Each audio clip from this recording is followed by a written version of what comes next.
Ya, pemirsa masih di toko kita, masih bersama dengan Rektor IPB, Bapak Arief Satria. Pak Arief tadi sempat terpotong begitu ya, bagaimana tadi kemajuan teknologi ini kemajuannya begitu pesat sendiri begitu ya. Kita bisa melihat sekarang kita tadi ngontrol perikanan bisa melalui smartphone, kemudian juga pertanian, sawah itu tidak lagi kotor-kotoran, tapi kita juga bisa melakukannya begitu dengan bertingkat sendiri begitu. Ini gambarannya seperti apa sih? Dalam bidang perikanan juga sama. Untuk mengontrol laut, sekarang sudah menggunakan satelit. Untuk pengawasan menggunakan satelit. Untuk bisa memantau kualitas air di laut juga sudah menggunakan smartphone. Semuanya sudah terkonek dengan smartphone, dengan satelit, dengan sensor dan sebagainya. Untuk bidang pertanian banyak lagi, Mas. Dalam bidang pertanian, misalnya di IPB sekarang untuk pest management untuk pengendalian hama sudah menggunakan IoT, artificial intelligence. Pemupukan sudah menggunakan satelit, ya, menggunakan sensor. Termasuk untuk penyemaian teknologi menggunakan robot. Begitu pula untuk mengidentifikasi tanaman yang sakit menggunakan smartphone. Penyakitnya apa ini? Ketahuan. Langsung bisa ya Pak ya? Kemudian juga buah-buahan.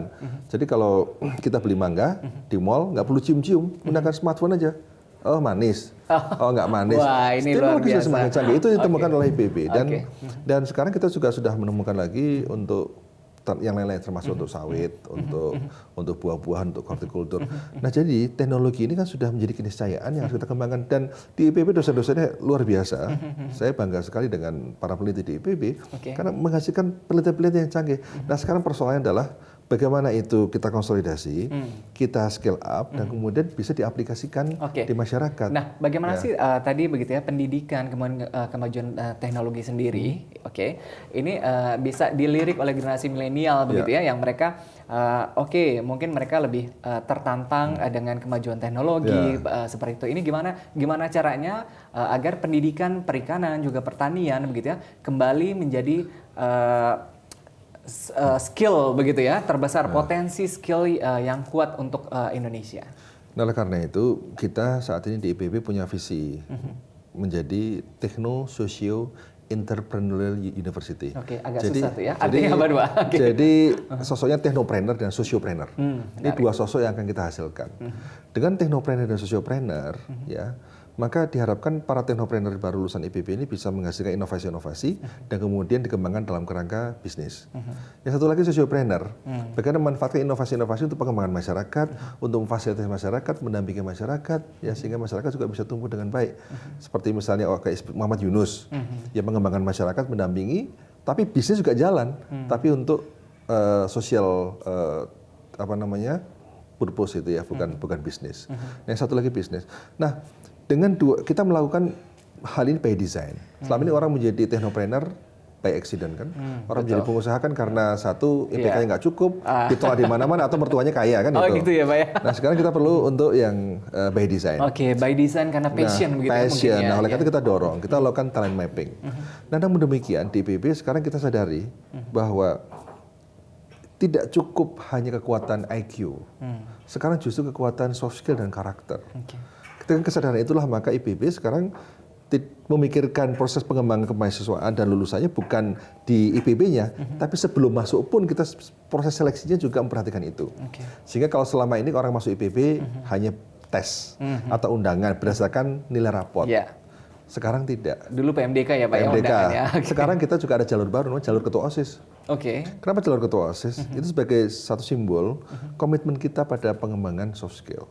Jadi kalau orang ketua OSIS masuk di IPB, artinya dia tuh sudah, kalau ketua OSIS SMA sudah hampir pasti dia pengurus OSIS SMP, hampir pasti. 3 tahun di SMP, 3 tahun di SMA, 6 tahun menjadi aktivis, sudah terbiasa menggerakkan orang, terbiasa lobby, terbiasa negosiasi, terbiasa memecahkan masalah, terbiasa menyelesaikan konflik, ya. Nah itu kan model yang luar biasa. Jadi kalau mereka masuk ke IPB, tugas kita tidak terlalu berat. Jadi tugas kita terlalu berat untuk bisa membina soft skill dan karakter tersebut. Dan alhamdulillah yang masuk banyak, 1.288 yang daftar, yang kami terima baru 150, tahun ini kita naikkan menjadi 200. Tapi itu bagian dari upaya kita. Karena apa? Karena hasil penelitian selama ini menunjukkan bahwa 100 faktor orang sukses itu bukan karena IQ, bukan karena nilai baik, bukan karena tempat dia sekolah, tapi karena apa? Satu, kejujuran, kedua, kerja keras, kedisiplinan, ya, kemudian juga memanage hubungan dengan orang lain, ya semua adalah berkaitan dengan soal karakter dan soft skill. Nah sekarang itu kita IPB akan menghasilkan orang-orang yang memang punya karakter dan soft skill yang luar biasa. Ya. Bergerak kembali begitu ya. Ini salah satu program dari Pak Arief Satria sendiri untuk memberikan gairah lagi dalam dunia perikanan dan juga pertanian. Ya. Ini satu pertanyaan lagi begitu ya. Ini menjadi impian kita begitu ya terkait bagaimana Indonesia bisa menjadi lumbung pangan dunia, swasembada pangan gitu ya. Itu menjadi impian lama begitu ya. Kira-kira dengan program kemudian juga cita-cita sumber daya yang ada begitu ya teman-teman di IPB sendiri. Kapan impian ini Pak bisa terrealisasi untuk Indonesia? Ya, saya kira impian ini bisa secepatnya kalau kita bisa bersinergi, kita berkolaborasi karena era VUCA, volatility, uncertainty, complexity dan ambiguity, 4 kata yang saat ini benar-benar harus kita perhatikan, yaitu membutuhkan satu agility, kelincahan kita, kemudian juga membutuhkan creativity, kita harus kreatif untuk menghadapi perubahan seperti ini, kemudian juga kolaborasi. Kemampuan kolaborasi menjadi penting. Sekarang bisnis dimanapun nggak ada yang tanpa kolaborasi. Kolaborasi itu menjadi satu kata kunci, dan kita memang sekarang mendorong kolaborasi dengan berbagai pihak, masyarakat, dengan LSM, dengan industri, ya, juga dengan pemerintah daerah. Agar apa? Agar kita satukan kekuatan itu. Dan yang paling penting lagi tadi, sinergi dalam hal apa? Satu, pengembangan teknologi, kemudian yang kedua dalam hal aplikasi teknologi. Orang sering mengatakan, teknologi 4.0 sulit diterapkan di Indonesia karena petani di Indonesia masih low educated, tradisional, ya, kemudian perikanan di Indonesia masih tradisional. Justru saya katakan begini, buruh di Indonesia 15 tahun lagi, 20 tahun lagi akan decline. Buruh tani, buruh nelayan dan sebagainya. Kemudian siapa yang menggantikan? Karena anak-anak buruh mereka, anak-anak mereka, ya, ke depan tidak akan menjadi buruh lagi. Kalaupun pada pekerjaan yang sama dia akan menjadi owner. Kalau dia menjadi owner, siapa buruhnya? Oleh karena itu kita harus siapkan teknologi dari sekarang. Percepatan teknologi itu sebenarnya untuk mengantisipasi. Ada satu masa kalau kita teknologi tidak siap, buruh tidak ada, kita gigit jari. Sumber daya yang begitu melimpah tidak bisa kita manfaatkan. Nah, oleh karena itu dengan gagasan bagaimana transformasi 4.0 dan perguruan tinggi menjadi penting untuk berperan sebagai sociopreneur para lulusan kita, mendampingi para petani, memanfaatkan drone, kemudian untuk pemupukan, untuk memantau, kapan panen. Jadi semua itu serba presisi, tepat, akurat. Selama ini kan kita mupuk itu berdasarkan perasaan kita, kayaknya perlu pupuk ini. Tapi dengan adanya sensor, kita bisa melihat bahwa ternyata kebutuhan pupuk sekarang itu fosfatnya sekian. Itu semua akurat. Karena ilmu dan teknologi itu bisa terukur. Kita gunakan satelit dan sebagainya. Itu sekaligus mengatasi ketidakpastian terhadap perubahan iklim. Ya. Nah ini dia, kadang-kadang perubahan iklim ini menjadi kambing hitam gitu Pak ya, dalam ekonomi. Jadi kita sudah dikasih akal oleh Tuhan, ya harus kita manfaatkan untuk bisa menemukan dan mensiasati menghadapi perubahan yang ada. Dan saya optimis. Dari optimisme ini kapan sih Pak, kalau tadi saya tanyain begitu ya, kapan begitu ya, ini realisasinya begitu ya, ini bisa bergerak di lapangan secara bersama-sama berkolaborasi sendiri? Sekitar 5 tahun bisa, saya yakin. Karena apa? Ketika kita bicara 4.0 tadi saya katakan, seluruh negara lagi berpikir hal itu.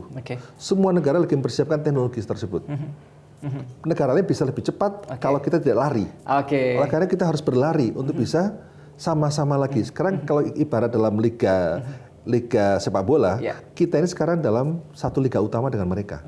Dulunya kita itu Liga 2, Liga 3, ya. Sekarang liga utama. Hanya klasemennya mungkin beda. Nah, tapi dengan kita masuk liga utama artinya kita punya start yang sama. Gara-gara 4.0. Karena mereka juga belum menguasai artificial intelligence. Mereka belum menguasai Internet of Things. Mereka sama-sama lagi riset juga. Nah, kalau kita dilari sekarang, kemudian dengan governance yang bagus, pemerintah menciptakan tata kelola yang bagus, dan juga policy tentunya. Makanya itu policy bagian dari governance. Ya, Pak Arief akan kita lanjutkan, kita harus break lagi. Jangan kemana-mana, kami akan kembali di Tokoh Kita.